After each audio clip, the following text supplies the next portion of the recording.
Hello, good evening, and welcome to THFC Till I Die, home of Tottenham past, present, and an exciting future under Ange Postecoglou, as we tonight ask the very serious question: Daniel Levy, a visionary leader, or Tottenham's biggest obstacle? Well, Ooh. yeah, I knew you were going to get ooh off you, but is he? And we've done a few stats, we've put a few things together. Me and Tequila are going to have a really respectful conversation on this. But guys, the good news is we have now been remonetized, so please do pick up your memberships if you can. And if you can, send in the super chat. If you want to get ahead of the crowd, if you want to get your thoughts in first, please do. It does help us and it helps us grow. We've been doing this now for, well, I think 4 or 5 months now without being monetized.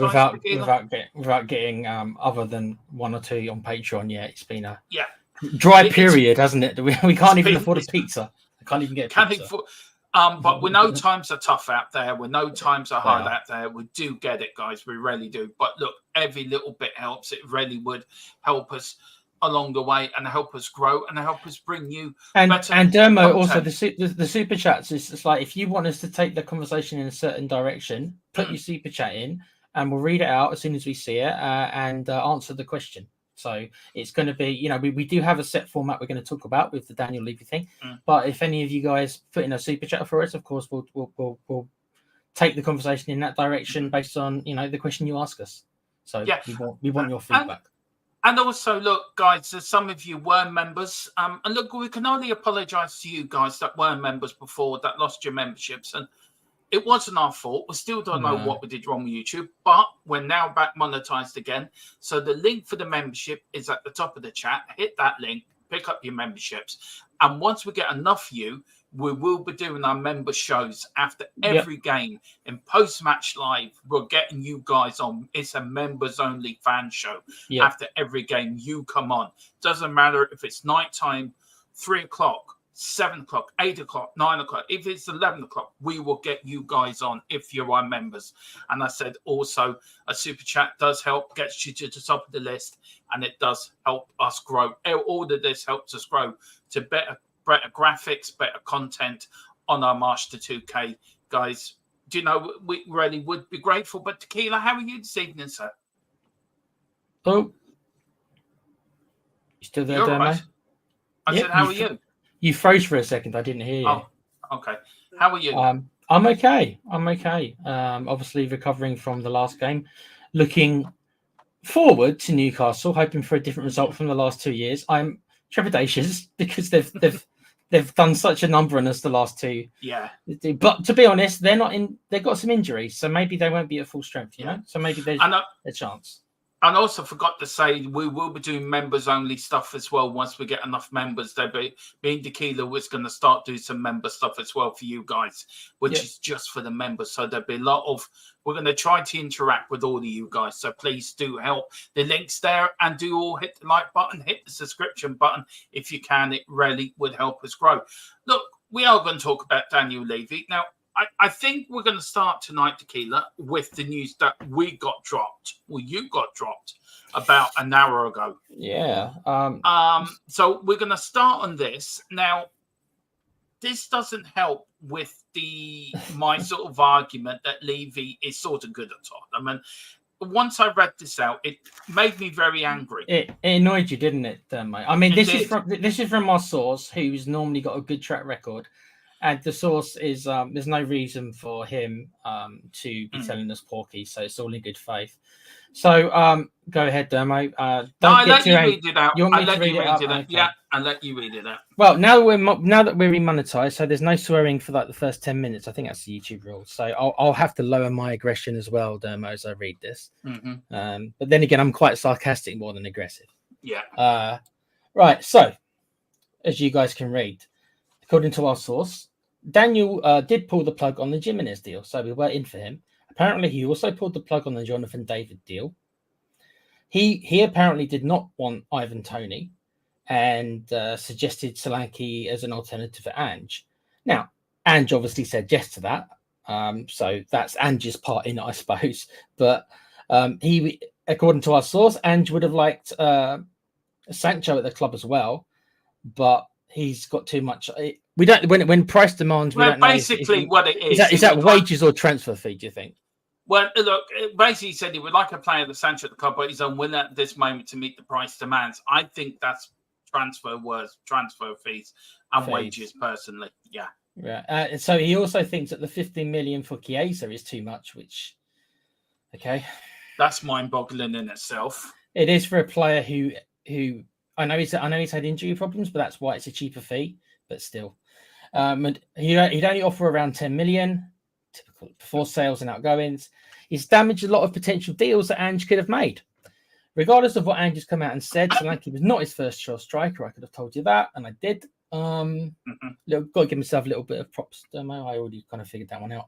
Yeah. It was Tony and then David. So, I mean, Jonathan David sounds like he was higher up than maybe we all thought. That's probably because of his work rate. Because, like I say, he is a smaller striker, but he's got a good work rate. So,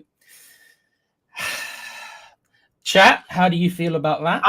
I'm very angry over that. I know Dermo's angry, so I'll open up to the chat as well. How do you guys feel about that? Yeah. I'm already on the Levy outside, I suppose. So I guess it does me a favor because I guess it backs up what I think. But Dermo, you're pissed off. I know you are. Yeah, I am, because there's players that, let's go back to it. Look, I want to welcome a few people in the chat first, and then we'll get into it. Because I'm very rude, and I'm not a rude person. I wasn't brought up to be rude. I was brought up to be polite and well mannered, and welcome our guests in with open arms. Big up to Milton, all good, mate. Big up Milton. Hope you're doing well, sir. Yeah, we've got Hod God 10 as well. Big up James. Hope you're doing well. Good evening, everyone. Good evening, Hod. We've got Chris Peters. Big up, Chris. Good evening, Dermot. Good evening, Chris. How are you doing, sir? Hope you're doing well. We've got the legend that it's Dan Davenport. Hey, Dermot and Tequila. Big up both of you. Big up Danny Boy. Yeah, mate. Big up Simply Ace. Hello, everyone. Big up Simply. Hello. And then we've got Carl Simpson. Daniel Levy showing once again that the power-hungry owner who cannot help his dirty little hands on football needs the money for that hotel. Do not get me started, please. Do not get me started. Calm is also angry. Yeah. So that's Calm and Dermo both pissed off. Yeah. Right, then. 15 million is peanuts. I cannot believe Levy would. I know, oh God. And Carl, hello, by the way. Now, I was on Dave's chat earlier, and I went on there really. I read this, and then suddenly was on Dave's channel, and I was in a pissed off mood. You showed. And it's not normally me. And the first thing I said was, I'm fed up. But Dermo, we won 4-0. I'm fed up with our transfer window after reading what I just read. I mean, you got players there, Jonathan David, Ivan Toney. Look, you can't blame Solanke. He's bought to the club. We're going to have to support. He's a Tottenham player. We're back and more. Of course we will. He's a Spurs player. Yep. But you look at the money we've wasted, and we are going to go through each manager under Levy, the manager. There's one thing that cannot be denied. Levy has backed some managers. But has it been more wasted money or wasted on the wrong players? And that's another thing, because we're going to go through the director of footballs as well, aren't we, Tequila, tonight as well? Yeah. And as I was speaking to Carl earlier, as I was drawing up the list, they keep changing the names: sporting director, director of football, technical director. It's just like choose a lane and stick in it. They got all these different titles, and me and Carl were just like, "Well, they keep changing all the titles. It's hard to make a list when they got so many different titles." Yeah. Look, big up to Colin as well. Big up, Colin. Hope you're doing well, sir. Great to see you. And Carl says, "Don't get me wrong. I don't want Tony. I didn't want Tony, but Levy should be nowhere near the transfers." Exactly. And I thought Ange would have put his foot down. Maybe he hasn't.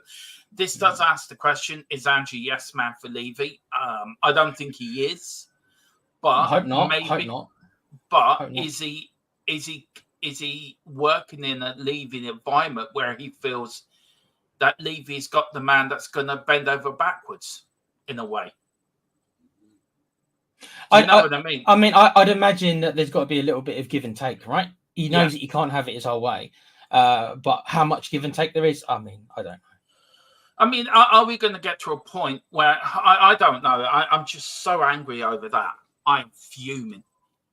And Milton says, "Oh, howdy, Damo and Tequila. Hope you guys Milton. are well. Big up everyone in the chat. Smash the likes and please, peeps, and support this wonderful Well, channel." we've got our monetization back, Milton. So it only took us like 4 months. We do have it. So yeah, do also please do pick up the memberships. Also, it does help, and believe me, it does help. It helps us so much, and we don't like begging and we don't like asking because we know times are tough out there, and we've had the British Prime Minister painting a very ugly picture for you guys in the UK.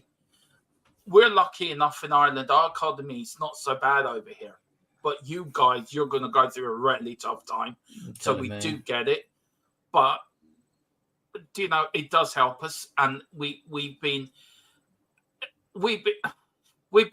to the point where we've been struggling so much that the channel nearly closed down, didn't it? Let's be honest. We'll be transparent, okay?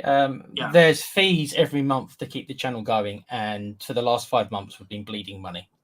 It's as simple as that. I've been bleeding money. Well, yeah. I'm bleeding money. I'm broke, guys. Bless you, Dermo. I'm broke.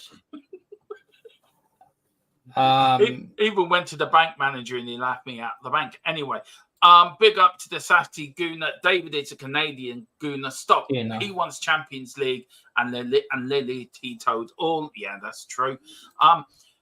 Is it this idea? Is this in the no reliable? What other info has this source mentioned before or has come to fruition?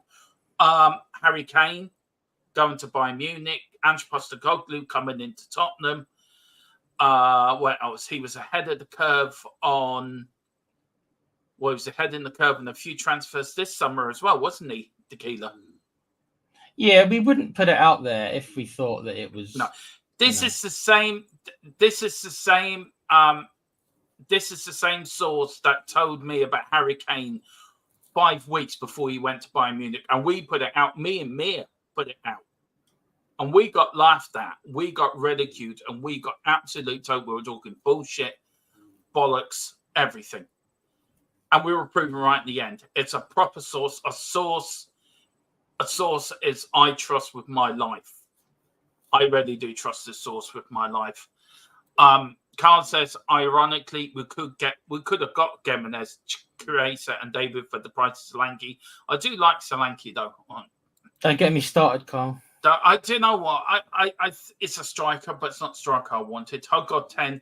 He told them about Kane weeks before it happened. He told them about Andrew as well and a few other things, a few other incomers. Yeah, exactly. That putty cat wants to eat that cockerel below. No. You leave my cockerel alone. Really reliable. Hug got 10. 1p. LOL. Whatever he means by that. 1p used to get you a penny sweet back in the day, though, mate. Don't get you nothing. Yeah, it did. Now. Jonathan David, the best around. So many clutch goes. So that's so true. I would have taken him, yeah. 10. We've got Milton. Australia is so bad. The economy rent is through the roof. Petrol is $11 a gallon. Wow. Can't afford to eat healthily. Adds meat and fruit and vegetables. That's shocking, isn't it? That sucks, Milton. It does. I mean, it is the same. To be honest, it's the same over here in England. Yeah. What he's saying is literally the same thing over here. So, yeah. I know. And we get it's hard. We do get it's hard, guys. And I hate asking, but it's what we've got to do. Meta, what a goal. And then, guys, if you become a member, anything goes. So I'll tell you where we're going to start. No, hang on. Just reading something.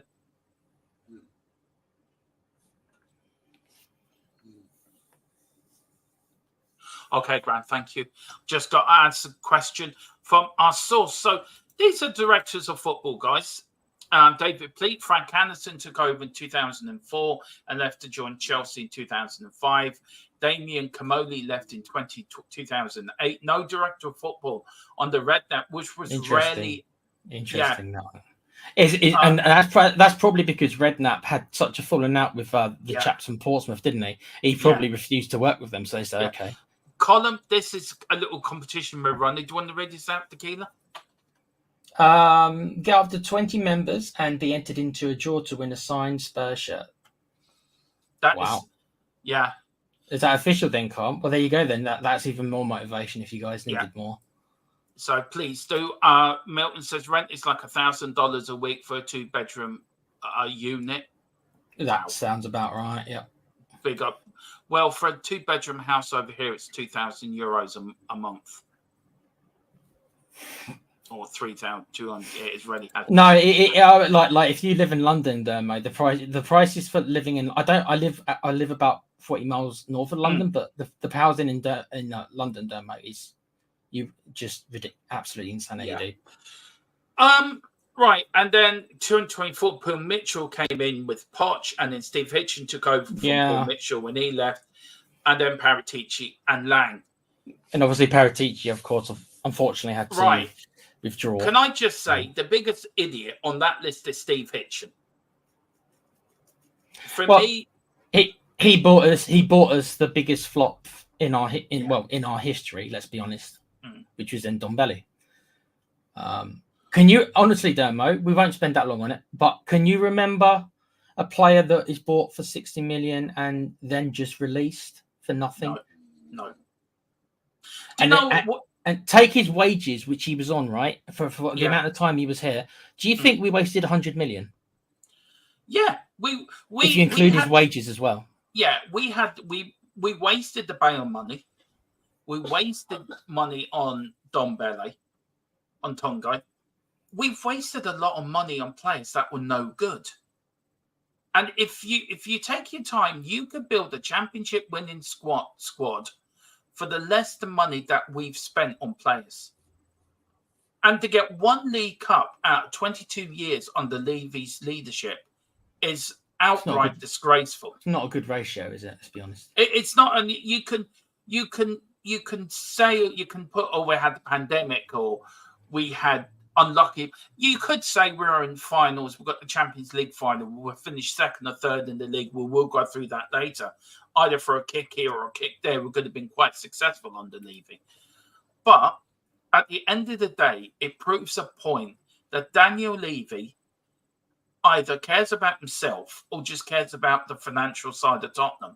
The football side doesn't exist in his narrative. Now, I'm not a Levy outer. I'm Tottenham Hotspur fan. I couldn't care less if you want to go and protest outside the club. It doesn't bother me. I find if I'm unhappy, he's coming onto my YouTube channel and speaking on the YouTube channel how I feel, but doing it respectfully. Yeah. I'm not going to go out there and stand outside the stadium and protest. What's that going to prove? It's going to prove nothing because A, you're not getting the numbers to help you, and B, it may get you a bit of traction. But if that's the case, why isn't the Tottenham Hotspur Supporters Trust helping? Why are they not getting involved behind this? They're supposed to be our voice.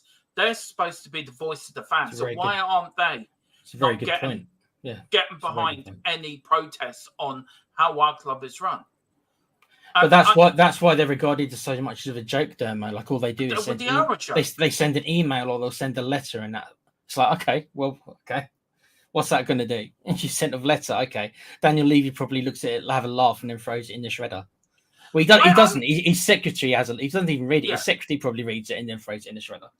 Look, you look at the Glazers. You look at United, how they protested against the Glazers. Yeah. Now, I don't condone everything they've done. Getting a match postponed was not the right thing to do, and that was wrong. Didn't they go into the training grounds as well? Yeah, that is wrong. Yeah, that shouldn't happen. But you look at Liverpool. You go back to the Super League, right? How many fans got together at Chelsea or Arsenal or Liverpool to protest against the Super League? Right? You look at Tottenham. Yeah. They showed 4 people dancing around in the rain with their shoes in the air and Tottenham bags in their hands. Yeah. It's not good look. I mean, no, I know there was a lot of protests and a lot of them didn't get put on air. I get that. And a lot of good people did protest about it. And I'm not saying they didn't, but they did. But you need a united front. You can't keep protesting against something that you need a united front against. And you look at United, they do it as a United front, Tequila. We are. And to be fair to them, sorry, just one more thing, and then I'll let you in. Go on. Yeah. At least they have the balls to go and set up their own football club, an anti-Manchester United football club. Look what the Wimbledon fans did when MK Dons moved their team from, the Wimbledon with the old Dennis Wise and all that. I forget what they were called in like the 80s. They went and moved to Milton Keynes, and the supporters ended up, making their own club. And granted, their club is only in, I think, Division 2, but still, it's fans can make a difference. But I understand fans, they can, but when you're dealing with such a powerful, not man, because it's not about the man, but such a powerful entity in ENIC. The bottom line is that fans can protest all they want. ENIC ain't going to sell unless they get the numbers they want, and they're not going to get they're not going to get that money. They've overpriced it. They're not going to get that money. If you think about how much other clubs have gone for, like Chelsea, they're not going to get that money. I know we've got the stadium, and I know a lot of the reason they're asking it is a lot to do with the stadium. But even so, you're not going to get like the 7 billion or so Levy wants. So he's literally pricing everybody out. So even if the fans do make a ruckus and stuff like that, the bottom line's still going to be who's going to pay what ENIC want, and the answer is most likely nobody, because they're valuing it too high. Yeah, and where does that leave our club? Look, we could go all night ranting against Levy, right? And Crazy gang, that's right. Thank you, Carl. Yeah. Crazy gang, yeah. But for a balanced argument, I can remember when we nearly went out of existence. For a balanced argument, right? So I know what it's like to support a club and be around the club that nearly went to the wall. That nearly went. There was no Tottenham Hotspur. We would not be on here now talking about the club we love. Yeah. And I know you weren't around then, Tequila, or you were very young, so you wouldn't remember. I do. Yeah. And that's fair enough. And that probably is a divide that is hard to do much about, isn't it? Because we weren't. Yeah. We just didn't. A lot of us just didn't see it, Dermo. But a lot of people seem to forget this. Seem to forget where we came from. Our foundations were broken at Tottenham. We're 8 million back in the late 80s, early 90s isn't a lot of money in these days, but it was a lot of money. No, it was then. Yeah, I know. Yeah, definitely. And for Midland Bank to come over and say, right, we want this money, they had to sell Paul Gascoigne to keep the bank happy. To fund it, yeah. What's he going to do? Twist his knee. So then you got all this again. Is Tottenham going out? For weeks afterwards, Sky News, which was Tottenham Hotspur, Maxwell came in to buy Tottenham at the time and was turned down.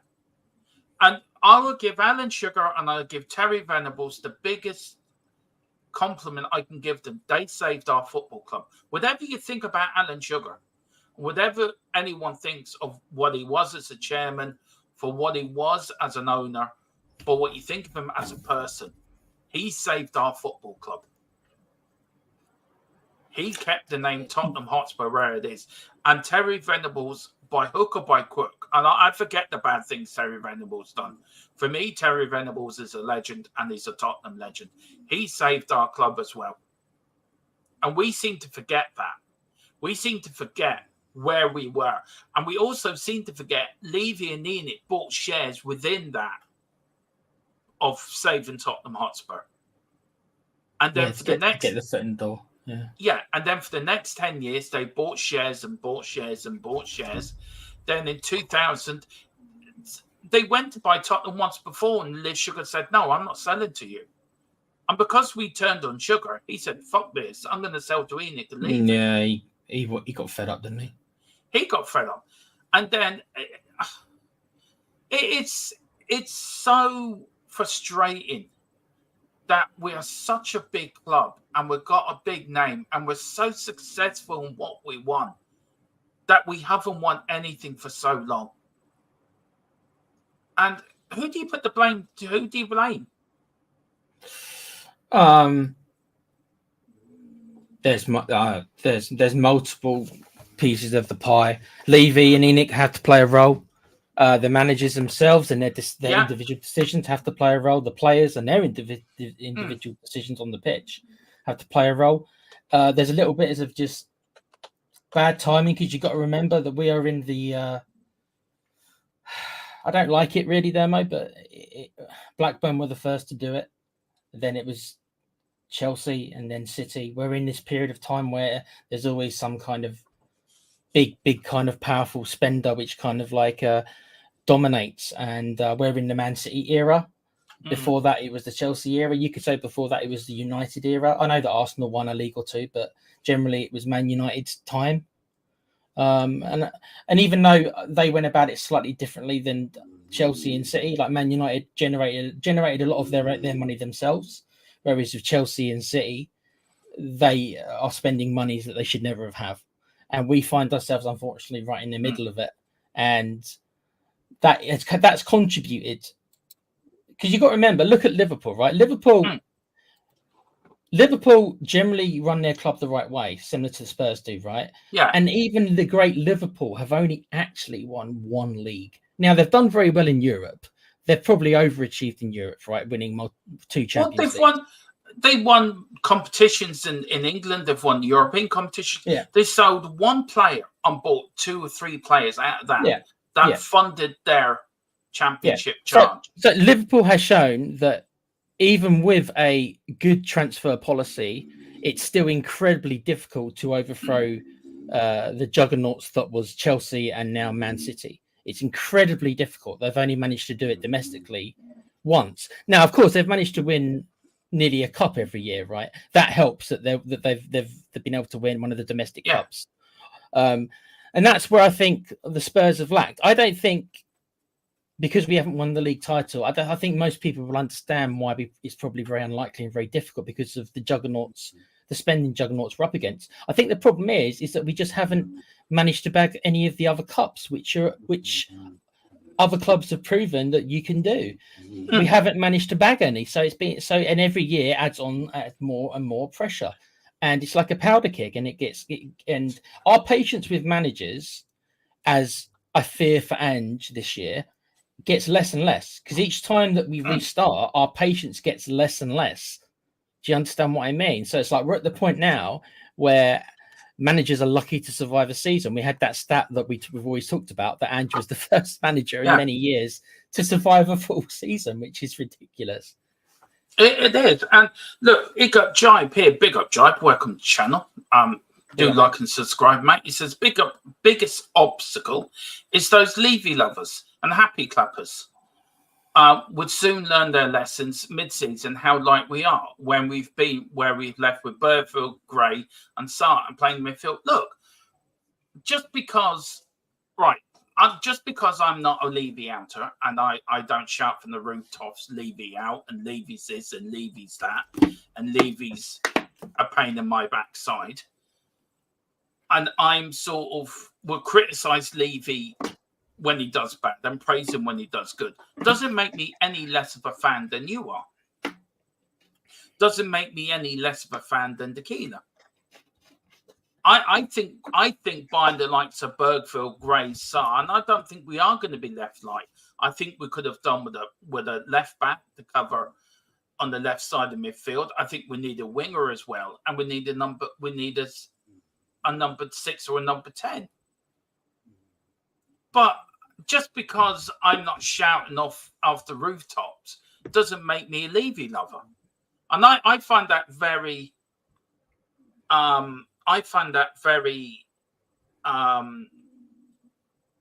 not fair on people that have different opinions. We're allowed to have our own opinions on this. We're allowed to support the club how we want to support the club. If you want to be a Levy out and support the club, then fair play to you. You're a Tottenham fan and I respect you for it. If I want to support the club in a different way, I would hope that you would respect me for that.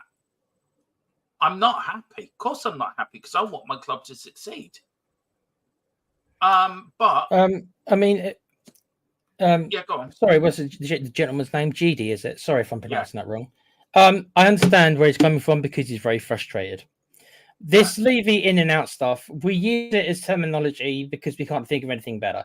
But like most things in life, it's different shades. It's not, things are never black and white. It's not. There's different shades.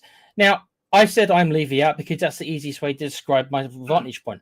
But, you know, there's many different levels. Am I an extremist where I will go and do certain things? No. But I look at it and I try to use logic. So you could put me maybe on the one side. I mean, how far do you want to go? It's like a sliding scale. And Dermo, I would not class as, he's not a Levy. He's far from a Levy lover. And he's far from a happy clapper. Is he an optimistic fan who tries to be optimistic? Yes. That doesn't mean he's a Levy lover, because I've had plenty of conversations with him, both on air and privately, that he's far from it. Is he as Levy out as me, if that's the terminology you want to use? No, he's not. Probably not. No, you're not. But he's far from. Yeah, he's far from it. He's far from it. And you know, but I understand where this gentleman is coming from, because I do understand where he's coming from, and I understand the frustration. But I think we've all got to support each other in this. We've all got to be one. We do, and as you're saying for Bergvall and Gray, I understand, mate. I understand they're players for probably tomorrow, probably not for this season. I agree. And whilst I have no problem with our club buying these players, because you do need these players in your squad, the future does need to be here. But there's also dealing with today as well. And as I've said to Dermo before, if I'm Ange Postecoglou, I'm seeing all these young players. But then I'm thinking to myself, well, if these players are going to come good in 3 years, I probably ain't going to be here in 3 years. Because if even Dermo's admitted to me, and Dermo's been a bit harsher than me, if he finishes 6th and doesn't win a trophy, then it doesn't matter how good these players are going to be next year for him, does it? He's going to be out. Yeah, it doesn't. I mean, I don't know where to begin with this. I don't know where to begin with that post either, because what we got given, because if we're turning down players of that quality and that quantity, what does that say about the trust they have in Ange? What does that say in the trust that they have in the players they want to buy? It doesn't show much trust, does it? Not really. And I'm disappointed. I'm disappointed, but not surprised that Levy is still so hands-on, because I thought, Dermo, the idea was the hiring Paratici, who I realise isn't officially there. But then this Lange bloke, I thought the idea, and this is what I've said to you many times when we discuss Levy and about delegation. But I've also said to you, Dermo, that Levy can't help himself. That documentary, how much of that documentary was staged? You know what? I don't know. But that documentary, when I saw him hanging around the players trying to be their mates, I thought to myself, what? That's not what you're meant to be doing. You're not the manager. Let Jose Mourinho deal with that. Go away. Leave him alone. You know what I mean? That's what I was saying. Leave him alone. His job. Leave him alone. And then the part where Danny Rose, and I'll never forget this part, the part where Danny Rose, and guys, we're talking about the, what was it called, Dermo? The prime? All or Nothing. All or Nothing. The part where Danny Rose goes into Jose Mourinho, and they're having a back and forth about Danny Rose not playing. And he goes, I'll go talk to Daniel. They're on first name basis, Dermo. Not I'll go talk to Misty Levy. I'll go talk to Daniel, my mate. What? Yeah. It's got to a point now where I'm getting to the point where I'm really frustrated with this window. And this window has been a big disappointment to me, because don't get me wrong, the outgoings have been fantastic, and we've got a lot of the deadwood out. And we really have. So I mean, if you're going to have a go at Levy, for one, you've got to praise him for the outgoings. And I think you've got to balance that. I think you've got to have the balanced argument of, okay, I'm going to criticize him on one side, but okay, I've got to give him credit for the other. And there's a lot of things you can give him credit for. We don't know. Let's assume that it was Lange who did it. So you give credit to Levy for signing Lange, who obviously is good at getting rid of players, I suppose is the right terminology to use. Yeah. He's proven that if it is Lange, and I assume, because that's meant to be what his job is, that he's been And maybe there've been arguments that was Paratiti's biggest failing, was that his incomings were quite good, but we could never shift anyone. No. So maybe Lange is like, well, he's not very good. Can we blend them both and merge them? Lange is not very good at maybe getting the players in, or at least he hasn't been this season, but he's been very effective at shifting players out, and maybe that's fair. Yeah, maybe so. But look, we're so behind in the chat. Let's go through the chat, and then we'll go. Hogon says Levy needs to stick to the commercial side of the business. Let Ange and the recruitment team deal with the end of that. Exactly. Yeah. Absolutely, exactly. Carl Simpson, Hitchin, please don't take it personally. They like you rarely. On this CV, he's going to say, I bought Grealish to the club and Daniel didn't want him. Steve, I got my rant about Hitchin coming in, and he's got away scot-free in my view. They have their phones on airplane mode. Yep, they do. Crazy gang tequila. I think Levy will stay. I think it's Joe Lewis shared that will be so. Yeah, there's something about Stavely coming in, and I want to get your thoughts on that later, guys, as well. Big up to Boris as well. Evening, guys. Hope you're both doing well. Just quickly, just let everyone know there's 19 or 20 of you already in the house already. So just let people know what they can do, Carl. Tequila. Well, in case anyone's just joined us, we have got a channel remonetized after fighting YouTube for the last 4 or 5 months. So memberships are back and super chats are back. If you want to send us a question or do you want to guide the conversation, then put it in a super chat and we'll discuss it. Me and Demo will discuss it properly. Whatever it is, there's no Levy in, Levy out, Levy all about. Whatever you want to do, we'll discuss it. So yeah, grab your memberships and stuff like that. So we're back, baby. I suppose we're back. Do you want to go through the chat here for a minute there? Where are you up to, bruv? Where are you up to? Liston Hines. 1 sec, mate. The one on the screen there. Okay. Listen, big up, mate. I don't think I've ever come across a so-called Levy lover. Well, his wife might disagree. My experience is that even the most positive fans I've seen aren't very fond of Levy at all. It's all terminologies, Liston. The Levy out, Levy in terminology is what we're called now. Do I agree with it? Not really, but I don't know what else you want to call it. It's just terminology, mate. I don't know what a Levy lover is. I guess a Levy lover is meant to be somebody who thinks he's a good chairman, I suppose, overall. Who thinks the football side is being run well, I suppose. Yeah. It is. Sorry. I've got a bit of news here about this. So very quickly, there was a question asked to Ange, and it was a question that was it was asked today, and it's on Sky Sports, the hashtag Tottenham versus Newcastle. The question to Ange was, with the news that more signings are unlikely, would you say Spurs have achieved that this summer? His answer, I've got to change this squad. I have to.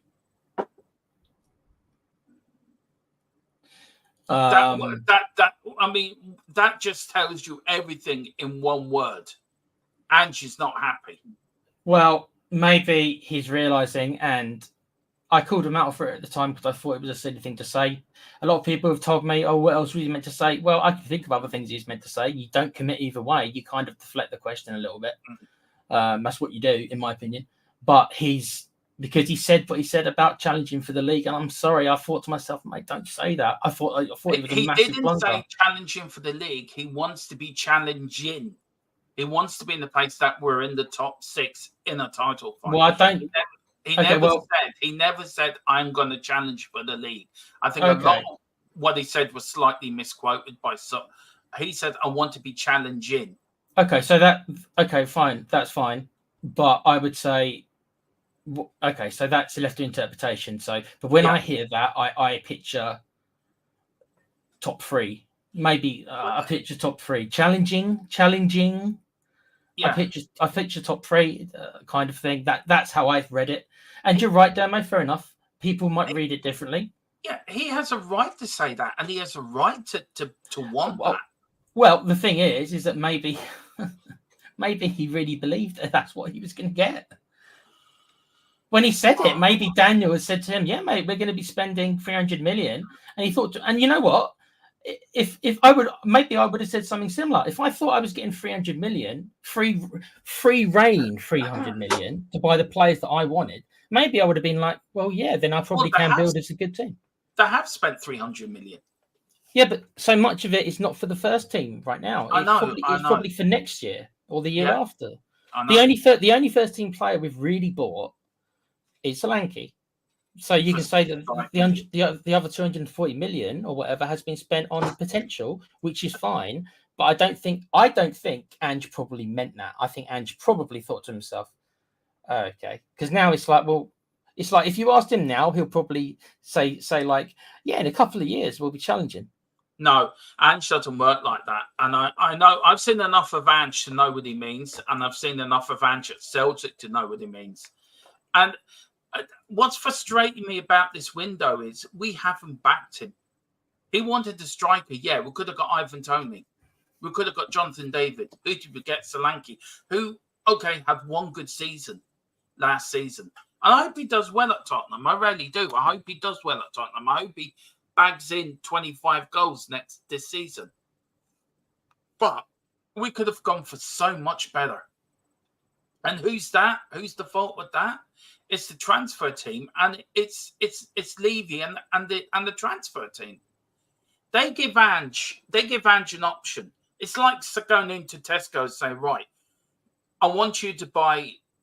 You could either have a top of the range, I don't know, pack of apples, right? Lovely Granny Smiths, right? Worth $3.99. But I really want you to have the Tesco brand at 99¢. But you're going to have to take the 99¢. Well, that's the thing. So Levy says to him, okay, well, how about Solanke? And if Ange turns around and says no, does Levy then say, well, then you get nothing?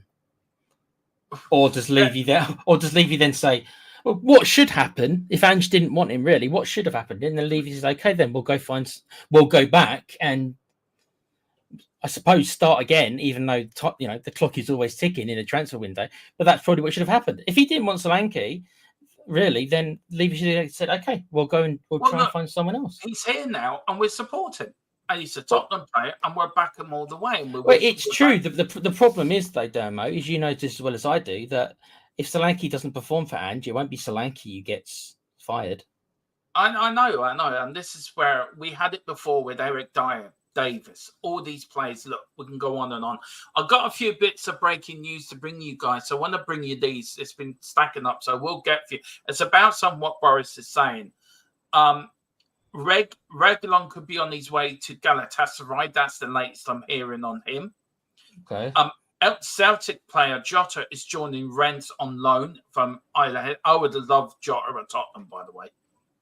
Let me ask Dermo. Hang on, just two more. Sorry, Tequila. Sorry. Go on then. Lo Celso has reportedly held talks with former club Real Betis over a return, and a club insider, Paul O'Keefe, who says that it appears a new midfielder is unlikely to be added to the North London outfit before the window slams shut. What we're going to say is Jota's going to Rennes. I would be honest. I know that you've backed him. Wouldn't you prefer Jota to be starting than Brendan Johnson? Yeah. Tequila, I've had enough of Johnson. I also think that I'd rather Jota than Timo Werner as well. Yeah. So, if Ange had any, I mean, there's another thing. You spend 50 million on a youngster that can't perform. Who sanctions these deals? It's these club signings. It's this club signing bullshit. Yeah, it's not club signings, whatever. But who sanctions the deals? There's one man that says yes or no to these deals, and it's the man at the top. Yeah, but this is where I'm skeptical of Ange, because I understand why he doesn't want to kind of destroy his own job. But he's coming on his press conference and he's saying, I'm getting last say on it. So that's where people are accusing him of being a yes man, because it's like, well, if you're against these signings, then you've got to come out and say it. But it's going to be self-sabotage if he does. Yeah, but he's come in with the agreement. You train who we give you, basically. And football's not like it was years ago, Tequila. Football's changed. There's a great documentary on Sky at the moment about management, and I would recommend everyone to go and watch it. It's a great documentary. And clubs buy players they buy club players for managers to turn into better players. That is what management out is these days. It's not a case of yes, you're a man or a no man. The club will buy players for that manager. Right, you buy these. I'm going to buy you these players. You make them into a winning team. But there should be some give and take, Tequila. They can't keep having the same old argument again and again and again. And it's getting really boring because, in a way, it's getting really, really boring. It's because I've had enough of this mediocrity. I've had enough of this BS. I've had enough of this, of the way that we're okay with top four. We have a manager that says we should dare to dream. We have a manager that would take us to the top. We have a manager that was successful everywhere he's gone. We have Mourinho, who won a trophy at every club he's been at. We had a manager who was successful. Conte was only here for Conte, so I'll sort of take him out the conversation. But we've had managers that have been successful. And what did we do? We didn't back the managers. We didn't get the managers the players they want. Instead of getting Kim Jae, who plays for Bayern Munich, we get Jack Clark. Does this man see anything? Anything? Yeah, what does he see? Just dollar signs, or does he see? Well, this is it. This is it, Dermo. Right, right. We had a joke the other day where I keep using logic, and I'm Mr. Spock and you're Kirk. Right, a little joke that we had, and I'll use logic. Right, simple logic. All these different director of footballs that we've just shown you, all these different managers, which you're probably going to put up in a minute. What is the common denominator that has not changed or moved? Daniel Levy. You can only do the same thing so many times before you need to kind of start asking different questions. All the managers, all the players, all the director of footballs, technical directors, whatever, different scouts, all that stuff. Yet the common denominator is Daniel Levy. I mean, so this is why he's had. Don't you think a quarter of a century is a long enough chance? Is my. Well, he's not going to move until somebody pays him the money he wants. That's it. That's the harsh truth. That is the harsh truth. Yes, it doesn't stop me. We can do. No, there isn't. There isn't, and I think maybe that's why some people do kind of not stick their head in the sands, because that's not kind of what I mean. But they do kind of come to that realization that I am aware of as well. That it's kind of like, well, you can't do anything about it, so you might as well try and enjoy it. And that's what I think some people kind of come to in the end, is because you can only batter your head against a brick wall enough times before you get a headache. I only get to 1 or 2 games a season coming from Ireland, right? So I'm going to enjoy my day out at Spurs when I go over. Yes. And if I want to buy something in the club shop, I damn well will buy something in the club shop. If I want to buy a program, I'm going to damn well buy a program.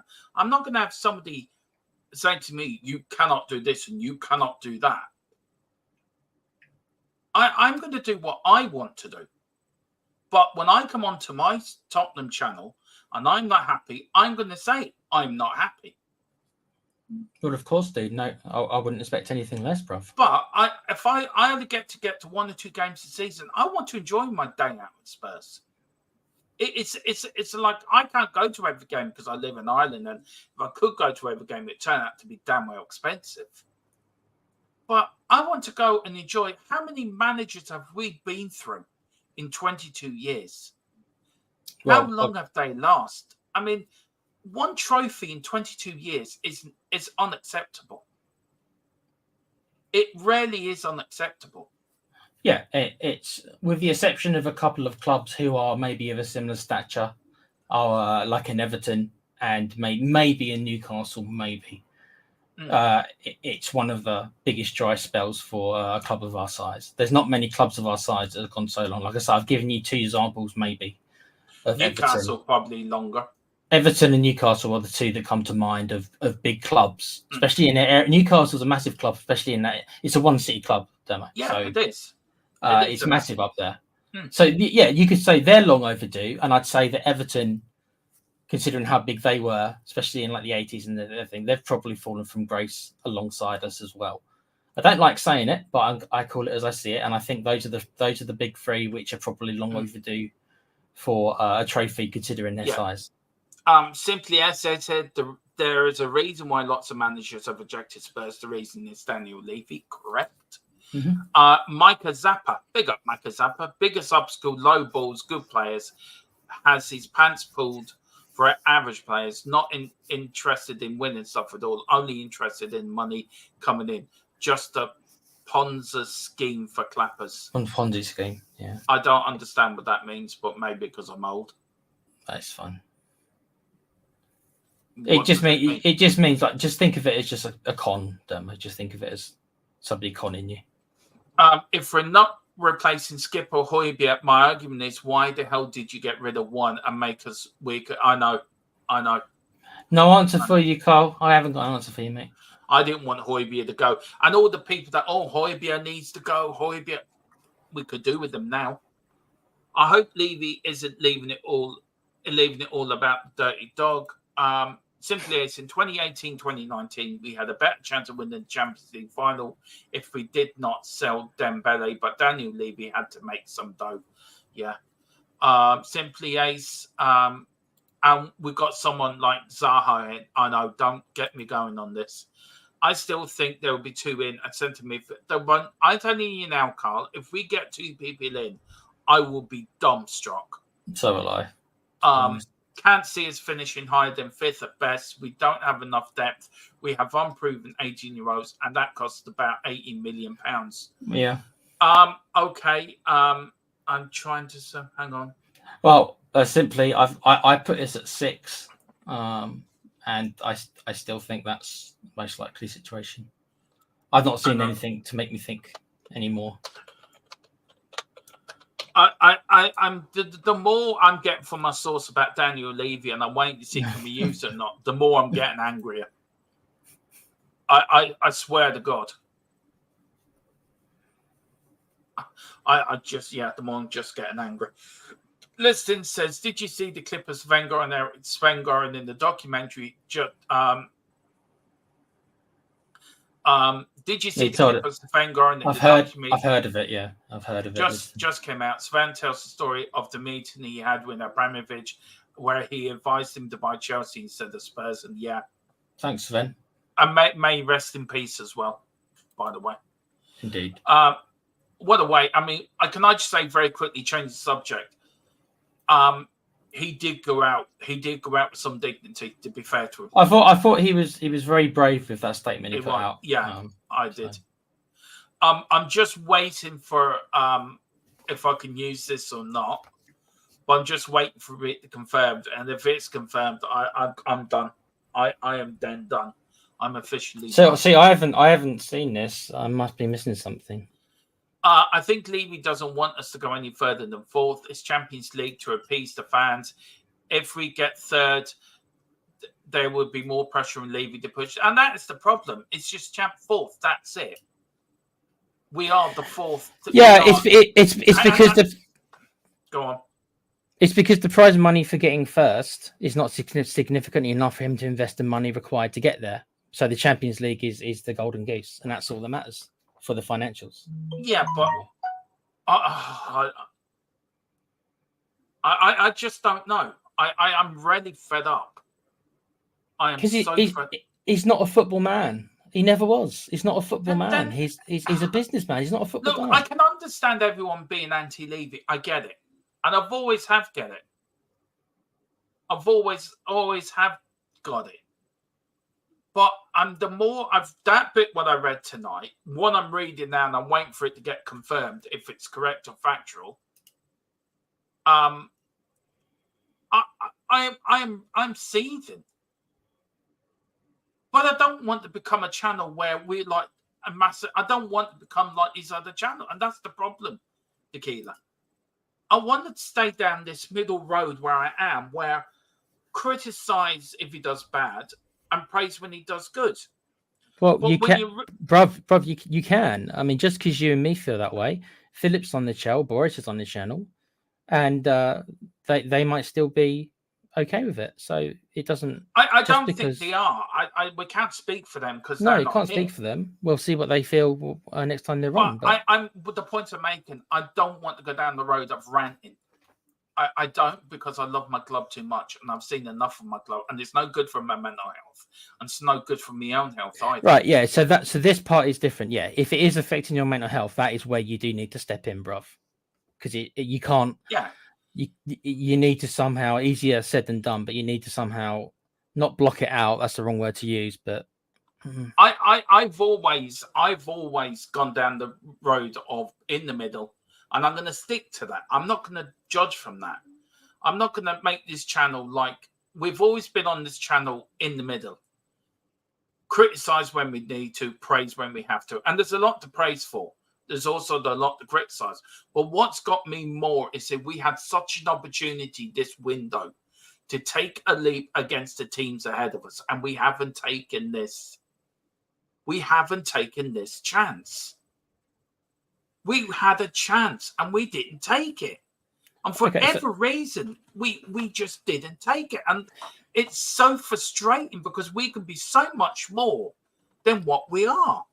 But talking about the balance of the channel and the show, you can only react, just like we can only beat what's in front of us, right? When we smashed Everton, right? You can only react to what it is. So the positive was we just had a good game. Yes, yes, the opposition was shit. Let's be honest. It was terrible, but we played well. That's the good part. The bad part is the transfer window, to a lot of us, has been underwhelming. And we shouldn't shy away from that. That should be there to be criticized. The incomings have been underwhelming. The outgoings have been good, by the way. And that's a good thing. So you can praise the outgoings, but they haven't got to be one and the same. You're allowed to praise one thing and criticize the other, Dermo. It hasn't got to be all or nothing. And there you go, promoting the documentary. Giving that a plug. Oh, that was the name of the documentary, All or Nothing. All or Nothing, yeah. That's right. I'm going to use this. He says you can, but again, I'm waiting to find out if it's correct. Now, we don't know if this is true or not. No, I won't. I'll wait to get confirmation. I'm not going to do that. Oh, I've seen. Okay.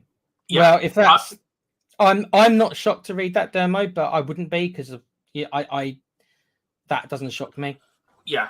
The thing is, Jota's only had 23 appearances during the Saudi season, and he's well, you go to Saudi, you're not a footballer. You go to Saudi, you're just a greedy little money grabber. To be fair, and that's how I feel about it. There will be 2 players come in once Reggie and Lesursa goes, a left centre back and a left back and a winger. Look, Carl, if that is true, I would then call this a great window. At the moment, it's a mid. I would go from a shit window to a good window. And if we get a winger, I'll go from a good window to a great window. Because at the moment, I'm giving this window for incomings 4 out of 10. 8 out of 10 for outgoings, 4 out of 10 for incomings. I'll probably give it a 3. Because I didn't even really want the striker. Yeah, well, look, it's done. Forget the striker. I know. We can't do nothing about it now. I know. David and Tony are not going to take any team any further where they were. The quality of players that we need, I don't think they are available. Take Chelsea, they have bought everything that moved. Well, look, this is another thing. How the hell are Chelsea allowed to do what they're doing? They're supposed to be in financial shit. And we're supposed to look, this is a question to you, Colin, Tequila, right? We can spend anything up to 400 million against our FFP, right? So we've got a big leeway to spend. Yep. Chelsea, Aston Villa, Newcastle, Arsenal, all these other teams were financially tight on FFP. How the God names earth have they gone out and bought players? And we're struggling to buy players, and they've bought like there's no tomorrow. I haven't really got the answer. Obviously, there's some kind of wiggle room there, Dermo, unless they are so arrogant, which also wouldn't be impossible, that they think that they're going to get away with it. You'd like to think with all the point deductions of last year that clubs have realised that unless they're Man City, of course, you're probably not going to get away with it. So I can't give you that answer regarding how they are managing to do it. The answer for why Spurs don't. I'm getting fed up. I'm getting fed up with this. I can't again. It's the easy answer is Daniel Levy because he's the only constant. He's the only constant. And I think that I said to you earlier before we came on that Daniel Levy apparently has reduced the wage bill by 32 million. Yeah. So we have spent money on players, but he's gotten a lot of the large earners out, and a lot of the kids he's buying are obviously because of they're young and not going to be on the superstar wages. Now, in 2 or 3 years, if they become superstars, then they will start asking for superstar wages. Yeah. But right now they're not. And Levy thinks with dollar signs first. And I'm not angry at him because he's just being who he is. That is a businessman. But he has brought in some generally brilliant young players. Bergville. He has brought in Odegaard. He has brought in I think Bergville. I would put Bergville a different. I actually think he's a different type of signing to Archie Gray. Right. So we were talking about this. We keep talking about the Brighton model. Archie Gray isn't a Brighton model. The kid from Burnley isn't a Brighton. They're not. These are quite well known young players with potential. Bergville, which we got for 10 million. Is the kind of Brighton signing where they pluck them out of almost nowhere. They pay a small fee or a relatively small fee and then sell them for massive. Archie Gray, right? That's not a small fee. Yeah. And the kid, Odegaard, also isn't a small fee. So when people say the Brighton model, those two aren't Brighton models. Bergville's a Brighton model player, not those two. So look, I think if you want to balance out this argument, and I think if you do want to balance it out, a lot of these players we were looking at before Ange came anyway to the club. Johnson we were looking at before Ange came to Tottenham. A lot of these players were in the pipeline to come to the club before Ange come anyway. So a lot of these are club signings. A lot of these are right, Ange, we bought you these players, you work with them. So yes. In that way, I think I'm excited about the future because of the talent we've got at the club, the squad that we're gathering under Ange. And Ange will get this squad going. So I suppose if you want to balance out the argument on this, on the footballing side, I think we're going to be very excited to watch in the next couple of seasons. But we need experienced players in there. And what's 20 million for Locatelli? What's 15 million for Kikete? Nothing. In the great scheme of things, that's chicken feed. That's cheap. You need, as well as I do, Dermo, you need a combination of experienced heads, and young kids. We haven't balanced, in my opinion, we haven't balanced it out. No, we haven't. The balance isn't right. So why isn't the balance right? Well, it's down to obviously our transfers, incomings. So you can't blame everything on Levy. You can blame it on Jonathan Lang. You can blame. I think since Paratici left or got suspended, we have, as a transfer unit, slowed down. I feel we're missing Paratici. And I think Levy's missing Paratici because when Paratici was there, Paratici did all of the business, did all of the transfers. Levy didn't do anything. Now Paratici isn't there. Jonathan Lang has come in. It's, oh, yes, Mr. Levy. No, Mr. Levy. 3 bags full, Mr. Levy. Paritici's come in. It's my job. It's my department. I run it the way I want to run it. And if you've noticed the difference, if you've noticed that the quality of players we were bringing in under Paratici and the quality of players we're bringing in now on the Lang, there is a massive difference. Look at the players Paratici brought in last summer. Vicario, Mickey Van de Ven, Destiny. Look at all these players. Porro. At the time, people were saying, why we're buying these youngsters? Why we're buying this? Why we're buying Vicario? Why we're buying Mickey Van de Ven? We have probably the best back five in the Premier League, to be fair. And that was because of Paratici. Paratici isn't there because he's suspended because he was caught cooking the books. And if you get caught, then you're suspended. You have to take, you do the crime, you do the time. But isn't there a big coincidence that since he's now can't do much what he can do, Lang's in there and Levy's now sticking his Ori head in, that our transfers haven't been that great. I'm not trying to start a conspiracy theory, but is there something to that? Without knowing exactly how the transfer policy works there, it's a difficult one. Based upon the information we got from our source, that suggests that Levy is still very hands-on, and maybe you're right that when Paratici was there, that Levy was much more in the background. Because he had a man that knew what he was doing. Yeah, maybe he had more faith in him, or maybe Paratici was just a stronger character. He said, Mr. Levy, leave me alone, let me do my thing. Go and you deal with the business stuff and leave this stuff to me. Maybe Lange is much more of a, okay, Mr. Levy, I'll listen to you. That could be true. The truth is, Dermot, we'll never really know. Really. Our policy has gone back to youth players. Like Van der Ven is a young player, but I wouldn't call him a youth player, right? Vicario was 27, right? 27 is young for a keeper, but he's not a young player, right? Ndoghi I'd probably class as a young player. Yeah. But this was a player who was already playing in Serie A, right? He was already playing in Serie A for Udinese and doing quite well already when we signed him. So the youth this year is a little bit different. I mean, you can say that Odobert did play in the Premiership for Burnley and did okay last year. I thought he did brilliant on his debut, by the way. He done what Johnson should be doing, to be fair. Yes, I think he made Johnson look even. He's not doing Johnson any favours. Let's put it that way. No, he's making him look even worse. Can I apologise for any noise in the background? My missus is fast asleep, and I'll let her sleep there, mate. She's snoring her head off, and we've lost a subscriber as well. So my night's just got to be better.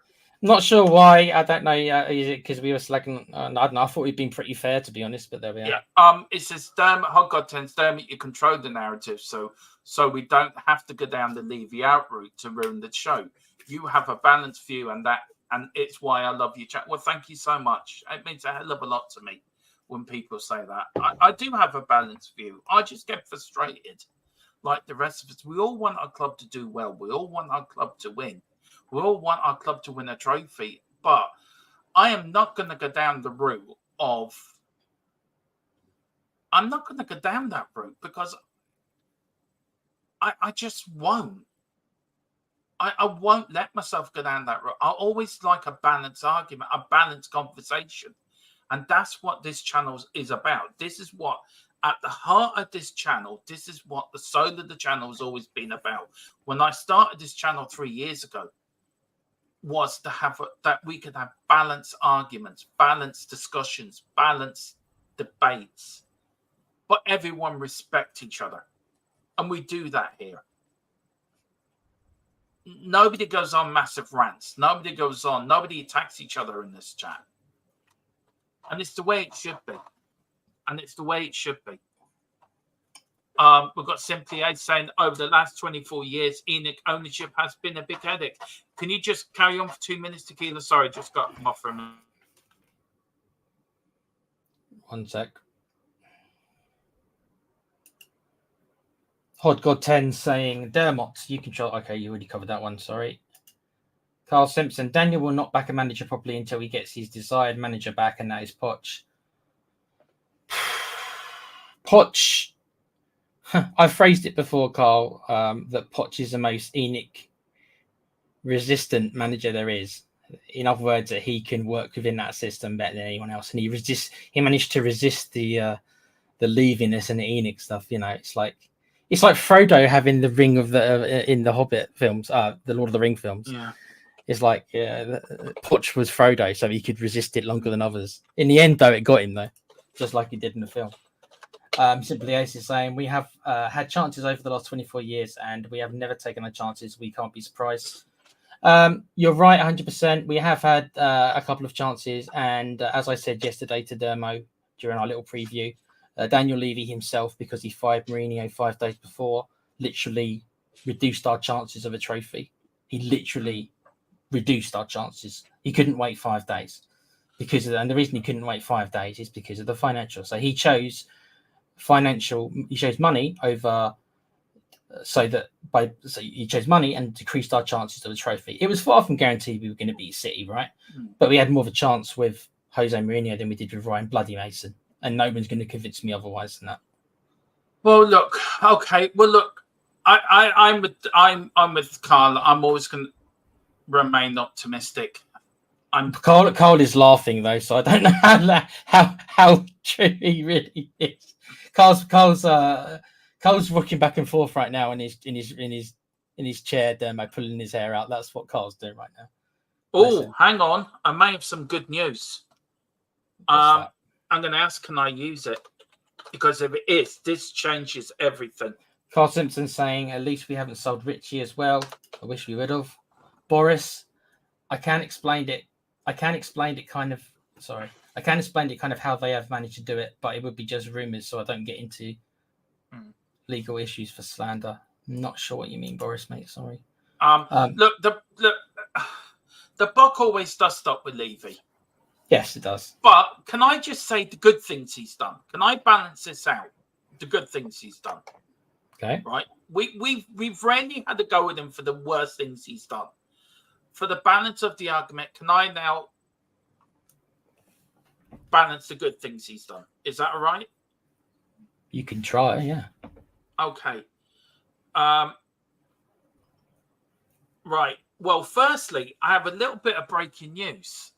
It's not confirmed, but this is happening. So where's my breaking news thing? Dermo loves playing with his toys. I've lost my breaking. This is breaking news, everybody.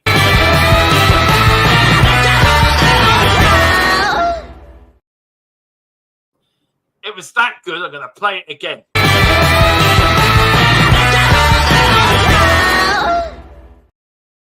That little kid in the candy store, isn't it? Yeah, it is. Right. This is a little bit of breaking news, guys. Now, this is not set in stone, but this is the approach they are looking at. A potential takeover bid seems to be for the ENIC shares of the club. So they're going to go. They want whoever's going to take this Stavely or the former Newcastle owner, with her and her consortium from a Middle East, want to take the Manchester United approach. So stay by the football side of the club and put football people in charge of the football side and leave Daniel Levy to look after the business side. This is not set in stone. This is not confirmed. But this is what it looks like. This is maybe the approach they are looking at. Now, if that is the case, I would dance in the middle of the street if that is the case. Because Daniel Levy, business side, you cannot fault the man. We're financially secured for the first time in our history. We've got one of the best stadiums in the world. We've got one of the best training facilities in the world. We've got one. Okay, the transfer links can be a lot better, but you're never going to change the transfer links. Tottenham Stadium is where Tottenham Stadium is. Mm. He's done a lot of good for the club. He has financially secured us, Tequila. As I said, I was a fan when we nearly went out of business, when we nearly went to the wall, when Tottenham Hotspur did not nearly exist. So I'm seeing it from that point of view. You're seeing it from a point of view where you've only known his ENIC. I haven't. I've known the Richards and the Richards family, then Scholars years in charge of Tottenham, the Alan Sugar years, and then the ENIC years. So this is all my fourth ownership of the club in 43 years of supporting Tottenham Hotspur, where you sort of remember the late Sugar years, but you remember more the ENIC years. So yeah, and I've sent you documentaries on the Scholar years and us, yeah. the Do you know the problems we got ourselves in? Yeah, I've watched some of them. Yeah. So, would you be happy if now the Stevie bid is looking 650 million to buy investment into the club? Would you be happy with that? Would you be happy with the Manchester United approach, where somebody buys the football side and runs the football side, and let Daniel Levy run the business side? I do believe a couple of shows ago we did kind of go over this with Com, because Com was obviously as a Man United fan, and he said that under these Jim Ratcliffe is that the Glazers still have the final say on the transfers. Yeah. So if that's the same, then no. But if Levy didn't have the final say on the transfers, then yes. That's the best way I can put it. But I don't disagree with Levy. Levy has what I'll give Darren credit for is the making us financially stable, and he has increased the profile of the club. Yeah, yeah. So because then this is the facts. During my tenure, I have seen us go from a club which finished, I'm going to say, between 10th and 12th, probably. Yeah. During the first couple of years. Yeah. Yes, we did win the League Cup, but our league position was mid-table. Terrible. To be in consistently in the top 6. Now, not consistently in the top 4, but consistently in the top 6, and more often than not, being in Europe. So he has raised the profile of the club, and there's no getting around that. But it's like an engine that's stalled. He's taken us to, just outside the promised land. The promised land is in there, and we're stuck at the doors with the bouncer. And Levy is not prepared to spend the money required to get us in, and I think that he's shown that. So then you have to make a decision: do you stay where we are, where more often than not that we get European football, and we'll have some good results during the year, we'll have some bad results during the year, we'll continue to go through managers every other year. We'll sign a couple of good players, but the majority will eventually be sold to Real Madrid, where so many of them end up. Romero's the next one next year. Probably. Well, you can't blame players for that. You can't blame players. I'm not. But what I'm saying is this is the status quo we're going to find ourselves in. If people are okay with that, and I'm not slagging anyone off, but if that's where you want to be, then that's fine. But if you want to get to the promised land, you're not doing it under this ownership. Yeah, but there's nothing we can do. We can't do nothing. You're right. There isn't. You're right. You're right. And we can complain all we want to we're blue in the face. Somebody has to stump up 3, 4, 5 billion to make it. Simon Jordan said it. Somebody's got to come in and make him turn his head and say, right, okay, I'll take that.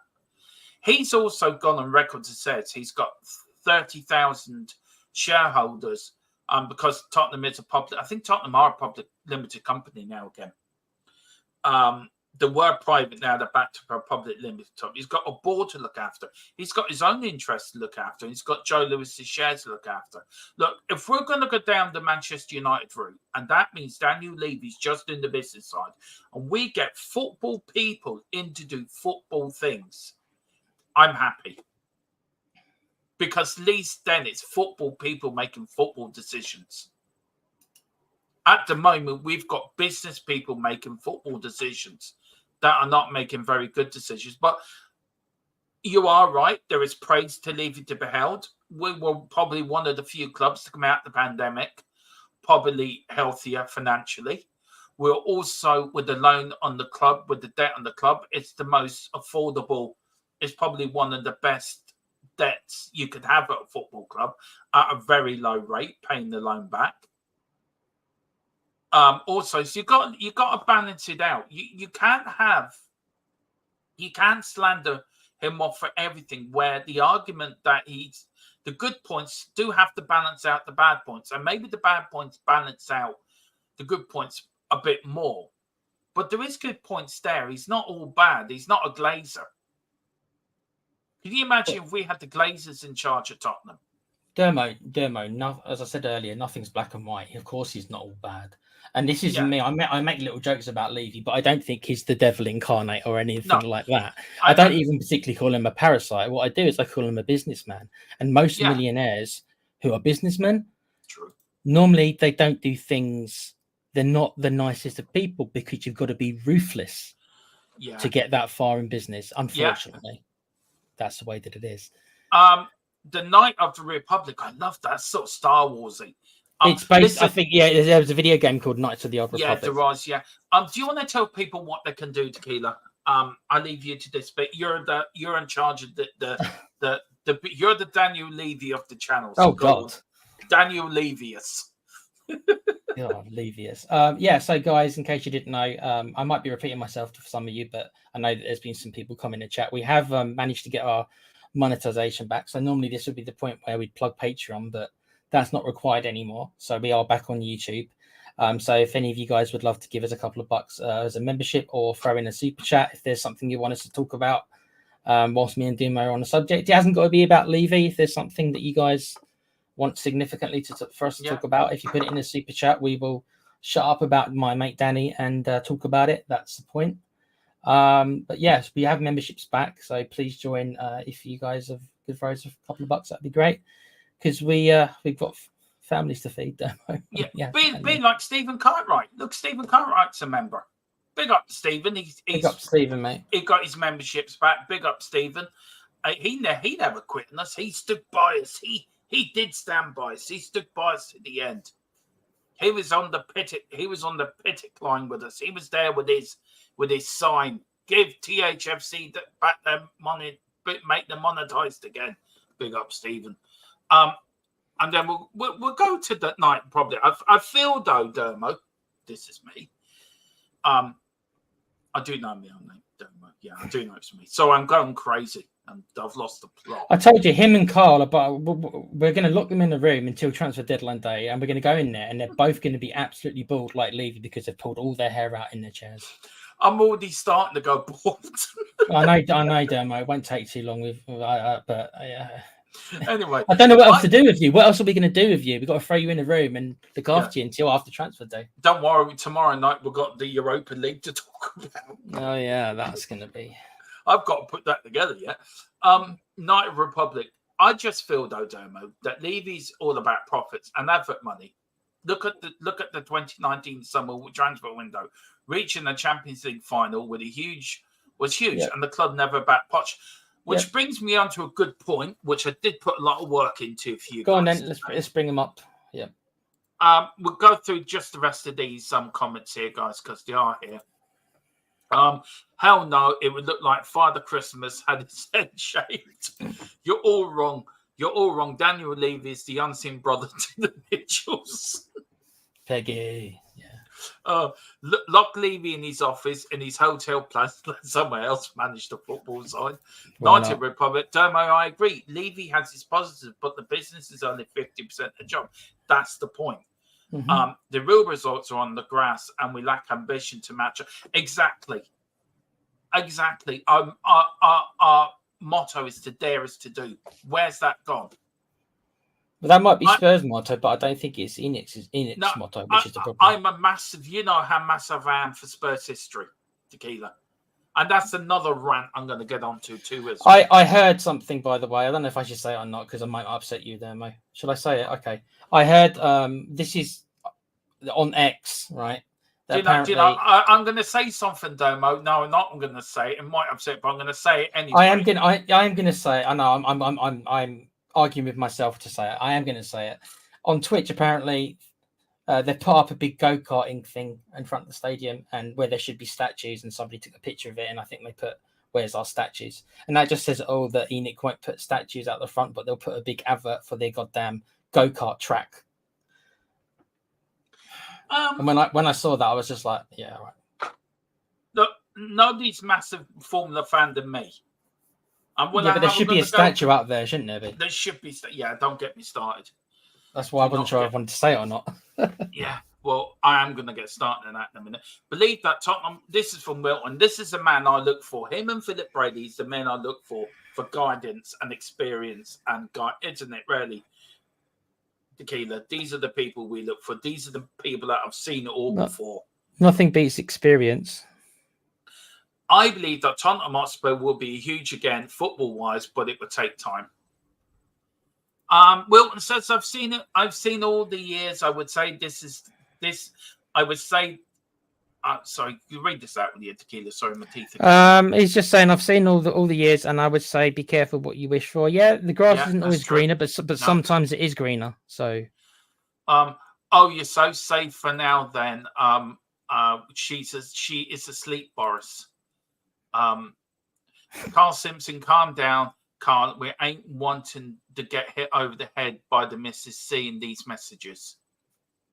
Oh, Amanda, I'm ready for you to tell. Oh, that's what that was about. Carl's going to get himself in trouble because his missus is going to say, "Who's this Amanda chick you're talking about?" That they would be going for Joe Lewis's shed. Yeah, there would be. Carl is saying there has been no breaking news for that long. Turbo's lost the barn. Right. So managers, very quickly. Of course, it all started under the tenure of Glenn Hoddle, the legend that is Mr. Hoddle, runner-up in the League Cup in 2002, sacked in 2003. Now, one thing I want to notice, as we go through the years with the Levy managers, and we won't be spending long on this, guys, it's the transfers. There's a lot of them to go through. Yeah. But Glenn Hoddle, each one, I want you to rate them, Tequila. Glenn Hoddle, out of 10. As a manager, I'd probably give him a 5. He was brought in, wasn't he, by Levy to appease the fans because he was because obviously that we didn't want Graham because of his Arsenal connection, even though he won us a League Cup. That's the truth. Yeah, that is the truth. Santini only lasted 13 games. This is the dirt worst. I understand why the idea was he was a big name at the time, but if you heard Martin Yole talk about him as well, Martin Yole's so funny. He says that after I spent a day with Jackson Sini, I knew that I'd be manager very quickly. And it turned out to be exactly right. It's got to be the dirt worst, dude. He's other than maybe Nuno, I'll give him a 2 because Nuno's probably the number 1. Carl is saying Dermo is in the F1 picture on the front. Please, can someone superimpose Dermo? Yeah. God, I would laugh if someone did do that. You can imagine now you can imagine Columns in the background, right? Columns already halfway made it, probably, mate. Yeah, probably is. So Jack Santini, I'm going to give them a 2. Yeah. Now Martin Yole, look, we all love Martin Yole. There was a song, wasn't there? Yeah. We love Martin Yole. Martin Yole's got no hair, but we don't care. Martin Yole, Martin Yole. No, do you remember I Love Rock and Roll? That song by Susie Quattro. Yeah. You can tell David, we got super chats back again. By the way, David's been asking. We're monetized again, David. Yeah, David, mate. We finally did get them back. It took 4 months, but it took 4 months, but we've done it, David. We're back. We can finally do the YouTube thing again. Yeah. Martin Yole, if you look at the transfer, we did back him. To be fair, Tequila. 61 million was spent, 36 million, 47 million. So we did back Martin Yole. He was sacked in. But I mean, he was brought in as assistant manager by Frank Arneson, and I do wonder because Martin Yole had been a manager. Was it FC20? I might be wrong in that. So he had been a manager, but then he'd gone from being his own manager to being an assistant manager, which normally doesn't. It's not normally how stuff goes down, is it? You don't normally go from being an assistant manager to a manager. Sorry, from a manager to an assistant manager. So I reckon Arneson and Joel, who I think probably were quite friendly, were probably like, yeah, he ain't going to last a month anyway. So I know who this fella is. He's a fella Gora. I know him. I've known him for a long time. This fella working in my local retail stores, always a friendly person and Spurs mad for sure. Big up, sir. Hope you're doing well. Big up also well. David Shire, mate. New member. Thank you, my friend. Let me see what member he's become. He's become a bronze member. Big up to David Shear. Big up. Thank you so much, David. It means a hell of a lot. We do. It really do appreciate it. We really do. Thank you. We've not had any financial backing other than Boris, bless him, for 5 months. So it feels good to actually get some membership back. Cheers, mate. Thank you so much, David. And big up. David says, Carl. Yeah, well, go on. You asked him to do it. Now you back. Go on. you show where you put your money where your mouth is, Mr. Simpson. Yeah, Carl, where's your Carl? Yeah, asking poor well. old David to put the first super chat in. Go on, you put your money where your mouth is, sir. Look, David, we appreciate you, man, and we're getting you on the first fan show after the Newcastle game on Sunday. So do around you. Yeah, now mate. Guaranteed yourself that now. And Stephen as well, who's a member. Yeah, and Stephen as well. Yeah. So Martin Yole, but there's a bit more to the Martin Yole story. Yes. Because I've got it written here. But do you want to read this out then, Tequila? Go on. Let me bring it up a little bit bigger. My eyesight's rubbish. Because of the large amount of money that had been spent, Spurs were expected by the board to challenge for a top 4 place in the 27-08 season. After Tottenham lost their opening 2 games, however, club secretary John Alexander and director, Paul Kelmsley, yeah, I remember him, were photographed in a Spanish hotel with Sevilla manager Juan de Ramos. Oh, I remember that. Who then claimed that Tottenham made him a dizzying offer to become their manager. Though this was denied by Spurs chairman Daniel Levy, of course it was. This undermined Joel's position, and he was eventually sacked by the Tottenham board on the 25th of October 2007 during their 2-1 defeat to Getafe in the UEFA Cup. News of the sacking was widely known around the ground before the final whistle, before even Joel had become aware of his fate. And it says here, Joel confessed that he first became aware of the decision when his nephew told him of a text message he received saying Joel was to leave his job. That's disgraceful. It is. In every shape or form, that is disgraceful. And that was the moment when I became Levy out. At that minute, before that, I was in the middle, kind of thing. But once I saw the treatment of he's still my favourite Spurs manager. Maybe not the best, but my favourite. I have held a grudge against Levy ever since, and I make no bones, and I don't apologise for it. And that's why I'll probably always be Levy out. Levy would have to do an awful lot for me to forgive him for how he treated Martin Yole, and that's the truth. Yeah. I mean, Martin Yole, for me, look, he was a great manager. He was a fans manager. He was. And I remember watching that on the TV and hearing his name, We Love Martin Yole. Yeah. And we all knew it. He didn't know. Us fans knew. Yeah. The TV commentator knew what was happening. Yeah, everybody knew more or less, other than probably him and his staff. So, but it's that word again, respect, Dermo. Where was the respect for Martin Yole? Yeah. Then Yonde Ramos did come in. Won us a trophy. There we are. Won us a trophy. But look how he was backed again: 61 million, 143 million, and then 94 million. So he was backed. Again, and you've got to remember, obviously, this is quite a while ago, and you also need to take into account that our stadium was much smaller then, so that does need to be taken into account as well. We were not generating anywhere near the revenue that we are nowadays. No.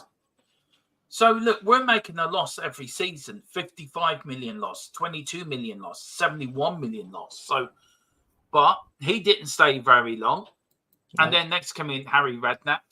Again, Harry was back, 94 million, 26 million, 143 million. And then, of course, wasn't really backed at all in 2011, 2012. I've also got to throw this in, Dermo. We're being fair to everything. Yeah. This was the first time, I think, a lot of fans, because we were doing really well that season. Do you remember? And Redknapp wanted those 2 players because he thought we had an outside chance of actually going for the title. Levy did not agree with him and did not give him the players he wanted. Should he have? I think he should have. I think he should have. I think we had a chance to push it forward. And this is going to become a returning theme about these opportunities that we don't seem to take to push things forward. So Levy did not back Harry Redknapp in the January transfer window. And I can't remember the 2 players he wanted. I can't remember. It's a long time ago. But we ended up getting Ryan Nelson, I think, and I can't remember who the striker was we got. It was a long time ago. Carl, I don't know if you remember this, mate. But the 2 players Harry Redknapp wanted, and we didn't get them. We got some cast-offs, and we didn't finish strong like we should have. So that was the first opportunity where Levy did not back the manager when we could have achieved more, and that would be a recurring theme. So Saha, was it? Saha and Nelson. Okay, yeah. He wanted Nelson then, did he? Or was that who he got? No, he wanted the lad from Everton, didn't he? The defender from Everton. I can't remember the dude's name. He wanted the defender from Everton, who was hot shit at the time in the January transfer window. That's it. Yep, that's it. Hesper, that's right, mate. Yep. So that was the first time I noticed it, where it's just like, oh, let's push the boat out, let's take a risk here. And Levy is so risk assertive, too much so in my opinion, that he just wasn't prepared to take a gamble, so to speak, because he's a complete opposite of somebody who takes a gamble. He's a complete opposite, and that he's risk evasive is Daniel Levy, 100%. And you could say that because he's risk evasive, I'm not sure where Dermo's gone. Dermo's gone into the ether, but you could say that Levy's so risk evasive that he's a steady Eddie kind of thing, where he'll always kind of keep us afloat, but will never take a chance. He'll never take a chance. That's what I think. Demo has vanished. I can control the PDF, so I will move on. Oh, we've moved on to Villas-Boas. So Villas-Boas, he was quite hot shit at the time, if people remember. He was kind of meant to be the new Jose Mourinho. And it didn't really work out that way. He didn't last that long with us, if you look. He's lasted about a year or so. And apparently he fell out with a number of the players, if memory serves. I'm trying to remember, like I say, this is a while ago. But Villas-Boas was another kind of... Sorry. Villas-Boas was another guy from Chelsea, of course. So we've got the history of these managers coming from Chelsea. So I'm not sure what you guys thought of Villas-Boas, but he was highly rated at the time. Next slide, Tim Sherwood. Now, the funny thing about Tim Sherwood, and I think it still remains to this day, is that I think he might have the highest win percentage of any Spurs manager. I don't know if that's still the case, but I remember reading something about it, even though he only was in charge for not long. But I think he actually ended up having the highest win record, which is crazy. And of course, especially if you ask him, he saved Harry Kane's career and found Harry Kane, and is the reason Harry Kane became Spurs legend. Again, if you ask him. There is some truth to it. In case anyone didn't know, apparently Levy was about to sell him, and Sherwood told Levy not to and let him play him. And we know the rest. So I suppose we do have Tim Sherwood to thank for Harry Kane to a certain degree, but maybe not as much credit as Sherwood tries to take for it. Yeah. You back now, Dermo? I've moved on from... Yeah, you can, but back in a minute. Yeah, just give us 2 minutes. Just carry on. Do you want me to go to the next slide? Or do you want me to you can do, yeah. No, right. Oh, God. Okay, I actually will wait for Dermo on this one because this is Pochettino, so there's a lot to go over with this. Let me check the chat to see what you guys have been saying, and we'll wait for Dermo to come back for Pochettino. Because Dermo's going to call him a loser. Bless him. He is a loser. See? Thank God Philip's not on. Cause anything big up, David? Yep. Thanks again, David, mate. We do appreciate it. Yeah. A bit tight, boys. No, mate, it's fine. It's everyone's a bit tight. You know what I mean? It's fine, mate. We appreciate anything you give. Carl Simpson, my wife has got my money and balls in advice. That's what I get for not future proofing it, Demo. I should have read that before I read it out loud. Carl, we've just got monetized, mate. David, all good. I'm joking. David saying Carl is still paying for that Gucci backpack his wife bought his daughter. Yeah, that's a little ongoing joke. Carl's saying, David, hell no, still staying strong. Yeah, you go, girl. Look, on Pochettino. Okay. On Pochettino, look, we did back him. Look, if you look at there, we have backed him. He was backed quite a lot, 71 million, 83 million, 48 million, 121 million. Apart from the year where we didn't buy anyone for 3 windows. And then in the season that he was sacked, we did back him again. But Football League runner-up, you were Champions League runner-up, third in the league, second in the league. So for a kick here or a kick there, we could have won the Football League Cup, we could have won the Champions League, and we could have won the league twice. So if you look at it that way, and he wasn't backed, and of course Pochettino was sacked by Tottenham Hotspur with the side 14th in the Premier League standings. Should we have stuck by him? I think we should have done. I think we were too eager to get rid of him. We should have probably stuck with him. The only time, like I said yesterday, Dermo, the only time where I think you should sack a manager, especially when he's been quite successful, is if there is a fear of relegation. I do understand that. And maybe 14th, I mean, I'd have to see how many points we were above the drop zone, I suppose. I can't remember off the top of my head. But there must have been a fear of it. I'm assuming there must have been a fear of it. Also, take into account that Levy always wanted Mourinho. I don't think people realise. No, he did. He was after him for years. He was. And it makes you wonder, doesn't it, Dermo? If Mourinho wouldn't have been available, would have Posh been sacked? I'm not sure he would have. I don't think he would have done. The Knight says, I agree, other than the away results on the pitch were horrific. They were horrific. I mean, we lost 7-2 at home to Bayern Munich.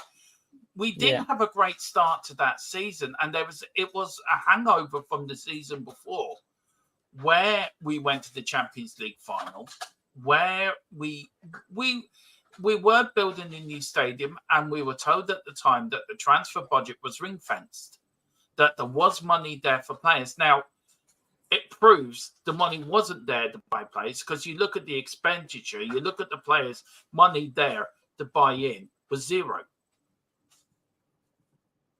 We got an income of 5.35 million, so we made a 5 million profit. Yippee.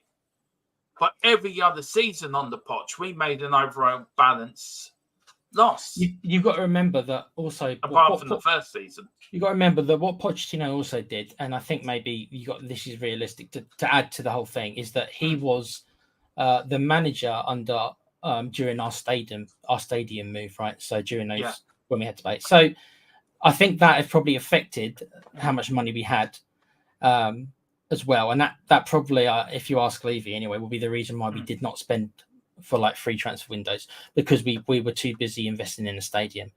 And I think Pochettino's got to be given credit for keeping us competitive during that period. I agree he didn't win anything, but keeping us competitive in the races, all right? For that period where there was so much lack of stability in the club during the whole stadium move. And everything like that. We should have won the league in 2015-16. We should have beaten Leicester in the league.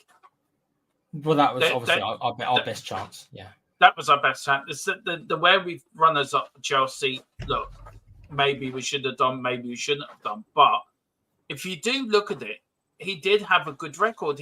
We had the best. We were under the best run since Bill Nick.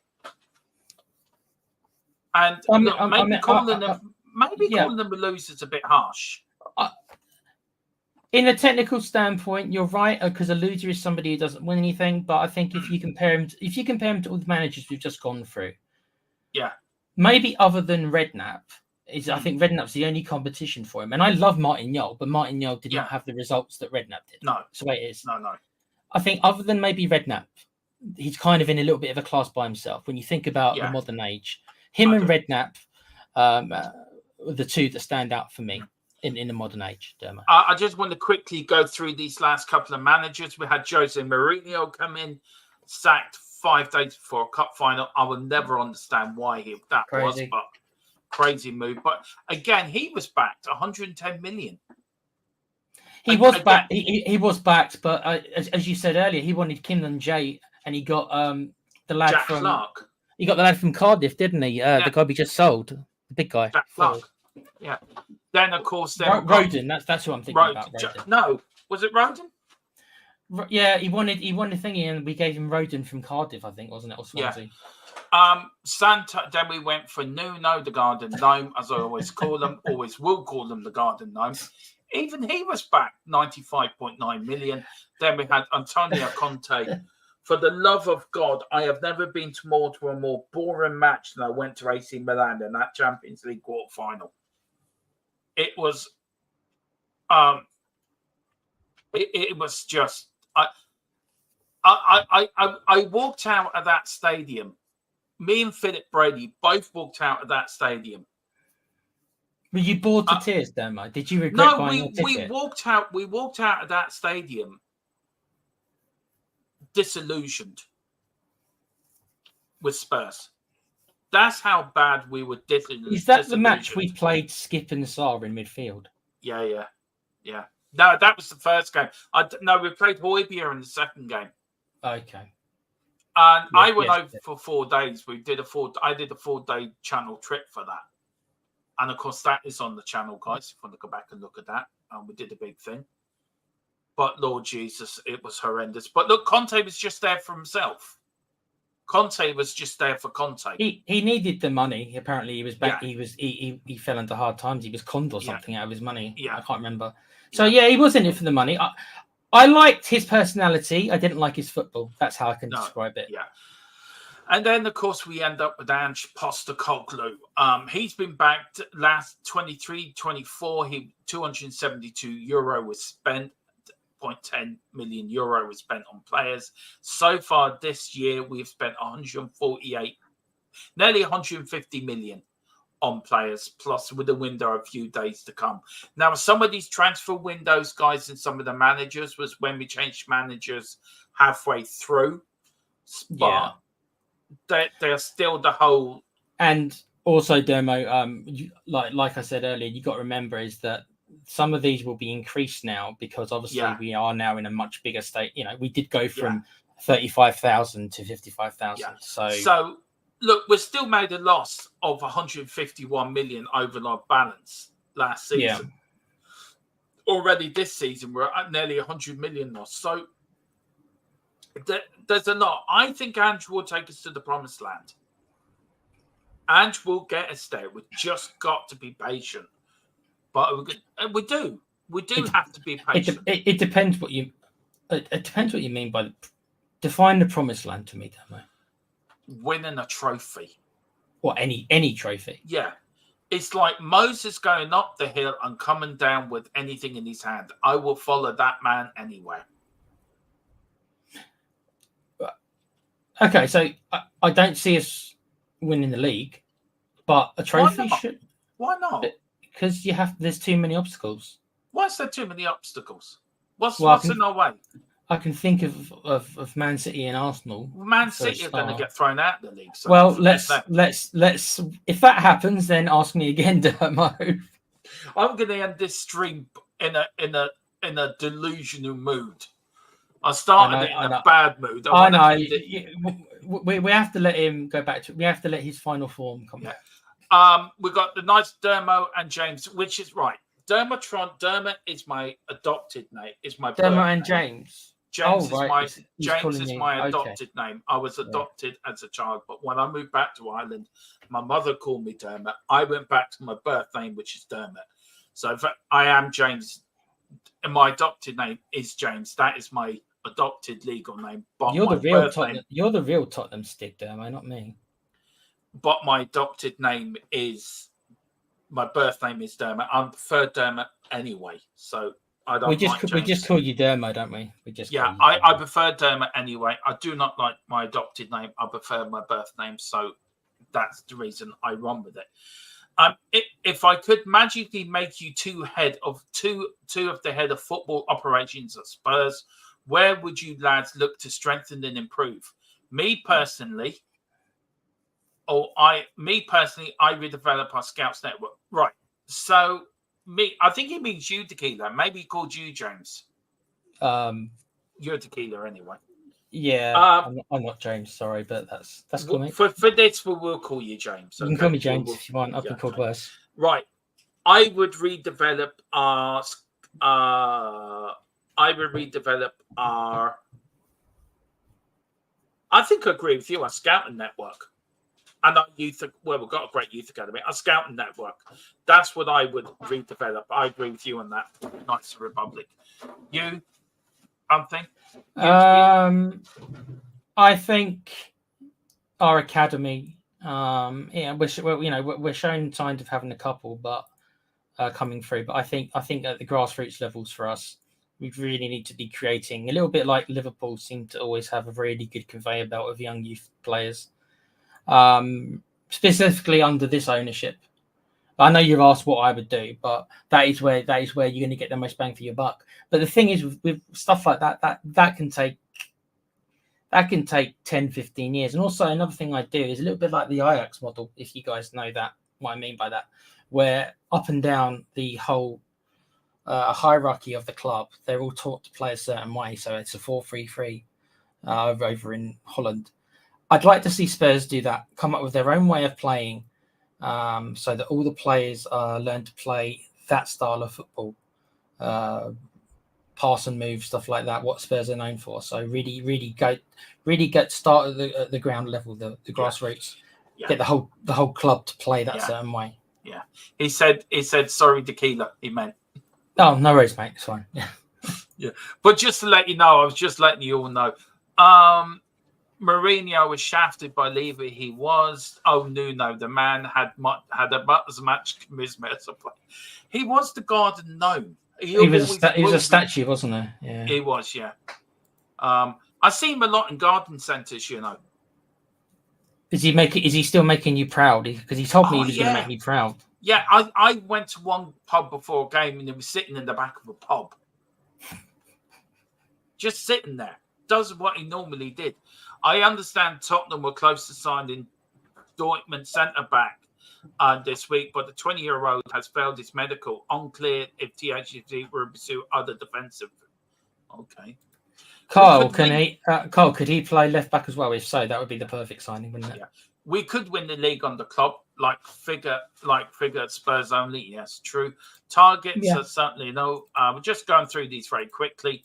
Carl says Dermatron or Sharon. If you're calling him Sharon, that must be related to the Mitchells because they loved Sharon, didn't they? I'm saying nothing on that. Nuno didn't make me proud, nor does 50 million. You're still not. On that bombshell, it is nearly 11, Dermo. You can probably say it. On that bombshell, I am going to leave it here. We've been on way longer than we should have been. It ended up being 2 hours, isn't it, mate? Yeah, it always is. Me and Dermo, we just get chatting about anything, and this is what happens. It's one of these shows where you don't see the time going. You don't see the time going. Yeah, that's it. Where can people find you, Sir Tequila? Obviously, I'm on this great channel a couple of times a week. Tomorrow, we're on doing the Europa League. Okay, we're going to try to explain the Europa League to you. Boris is coming on, who I think's got a lot more knowledge than we do about it. So, Boris, you're going to have to teach us, mate. Then I won't be around Thursday, but Friday, transfer deadline day, isn't it? Thursday I'm having off as well. Because Friday we're going to be busy. 12 o'clock, we're on with the draw for the Europa League. And then we're going to be on and off all day. And then from 7 o'clock to midnight, we are going to do transfer deadline day night, which is always a bit of fun, Tequila. You haven't done one before. I haven't. It'd be my first. So, yeah, I expect quite a lot of laughs, actually. Yeah, we are. We're going to cover the transfer deadlines, not just Tottenham, everywhere. We're going to get excited if we think a transfer is going to happen. Tequila's going to be sitting in his car with his head out the door. I'm going to be talking about Nico Cranshaw, Herman Hreidsson, Crouchy. Yeah. Carl's going to be, we're going to have Carl outside the Tottenham Hotspur Stadium interviewing fans. Philip Brady's going to be, I don't know what Philip Brady's going to be doing, to be fair. The Godfather. What we've got planned for him? Just be chilling, probably, wouldn't he? He's just going to be chilling, isn't he? He'd be chasing Levy around. Yeah. That's what he's going to be doing. And you and me will be running the show. I want to say thank you to David again, who become a new member, a bronze member. Thank you so much, David. It means a hell of a lot. Big up to the Knight of Republic as well. You've been so good. Great to see you in the chat, sir. Big up to Carl Simpson. Big up to Milton as well, who always comes in. Big up, Milton. Hope you're doing well, sir. Who else can we say thank you to? Big up to Hasper TV. Didn't get to say hello to you, so big up to you as well. Big up to PS Burrow as well. That looks like Paul out of Hippie Paul, you know. A little bit. Yeah, with the beard, yeah. Big up to you guys. Well, listen, we are back tomorrow at 8 o'clock. We are going to talk everything about Europa League. We're going to try to explain how the new Europa League is going to work. Wish us luck. Yeah, me and Tequila are now going to university to get a degree in quantum physics because it's that complicated. And for old gets like us, we need no chance, mate. No chance. This is why Boris is coming on, because he's younger than us, and this is why he knows. Hang on, I just want to do something. Hang on. It's my chair, by the way. Didn't say a word. Might have thought of some things, but I didn't say a word.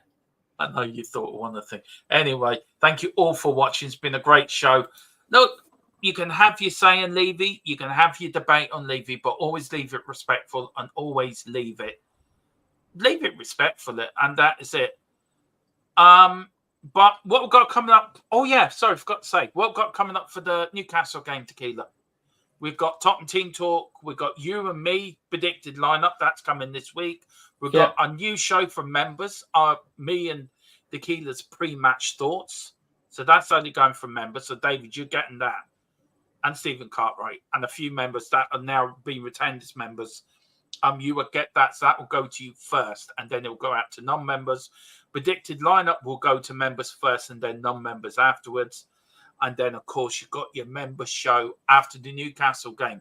Post-match live. Come on, have your say. Yeah, so David and Stephen, I want to see you both there, lads. Give us your thoughts.